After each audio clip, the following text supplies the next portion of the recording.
Hello friends, हाय। आज के lecture में हम लोग फिर से उपस्थित हुए हैं एक नया टॉपिक सेंट्रल फोर्स, हिंदी में जिसे कहते हैं केंद्रीय बल को लेकर। तो ये केंद्रीय बल क्या होता है, आइए इसे जानें। संसार में जितने भी पार्टिकल्स एक दूसरे से कुछ दूरियों पर प्रेजेंट हैं, सभी में कहीं ना कहीं एक सेंट्रल फोर्स कार्य करता है। तो वास्तव में ये सेंट्रल फोर्स है क्या और किस पर डिपेंड करता है, चलिए हम आज के लेक्चर में इसकी चर्चा करते हैं कि क्या होता है सेंट्रल फोर्स। तो किसी भी कण पर लगने वाला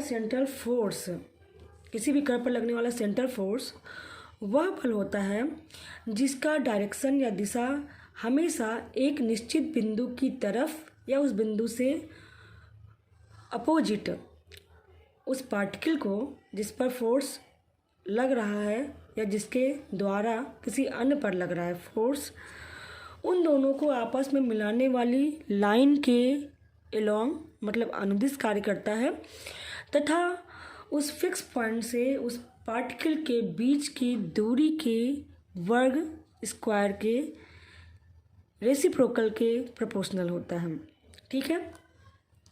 और ये जो बल होता है इसका परिमाण केवल और केवल उस बिंदु की उस पिंड से या पार्टिकल से दूरी पर निर्भर करता है। ठीक है।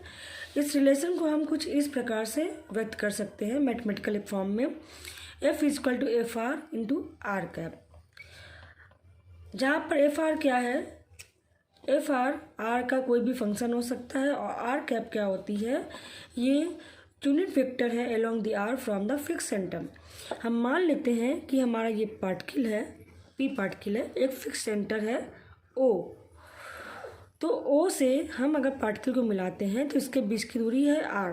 तो हमारा लॉ क्या कहता है कि इस पार्टिकल पर लगने वाला बल जो है इसकी दिशा सदैव इस फिक्स पॉइंट O से O की तरफ या इसके अपोजिट मतलब इधर से इधर की तरफ या इधर से इधर की तरफ होगी तथा इस बल का जो परिमाण है वो केवल इस R पर निर्भर करेगा, मतलब फिक्स बिंदु से इस पार्टिकल के बीच की दूरी पर निर्भर करता है। तो इस प्रकार के फोर्स को हम सेंट्रल फोर्स कहते हैं और इसको हम मैथमेटिकल टर्म्स में इस प्रकार रिप्रेजेंट कर सकते हैं कि F = FR × R cap. Okay, FR R का कोई फंक्शन होगा, R कैप होगा unit vector along the line joining the particle P from the fixed center।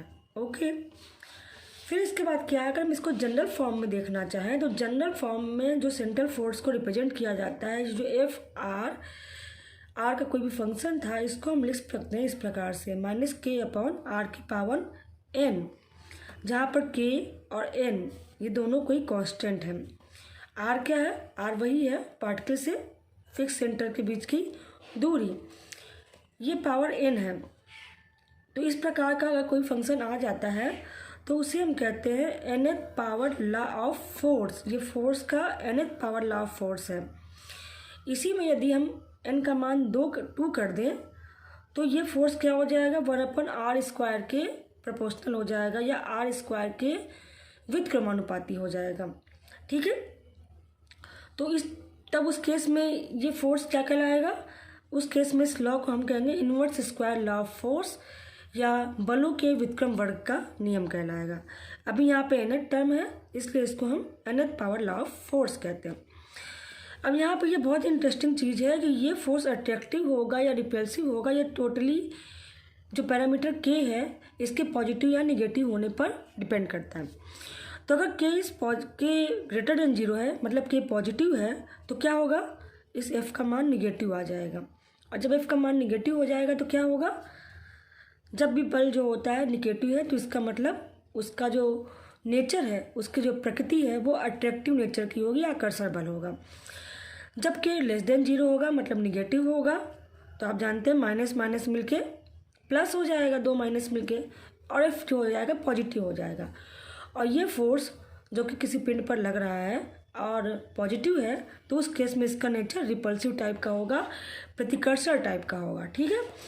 तो इस प्रकार से ये हुआ हमारा सेंट्रल फोर्स जो कि किसी पिंड पर कार्य करता है। तो बच्चों आशा करते हैं कि आपको ये सेंट्रल फोर्स क्या है किसी भी पिन पर किस प्रकार लगता है और बेसिक इसका नेचर क्या है और nth power law of force क्या है, ये आपका ये इक्वेशन है जो कि मोस्ट इम्पॉर्टेंट है। n की डिफरेंट वैल्यूज़ के लिए अगर n की वैल्यू 2 है तो for n is equal to 2, ये जो ये लॉ है, this law for n is equal to 2 can be converted to inverse square law of force. Okay okay बच्चों, थैंक यू वेरी मच।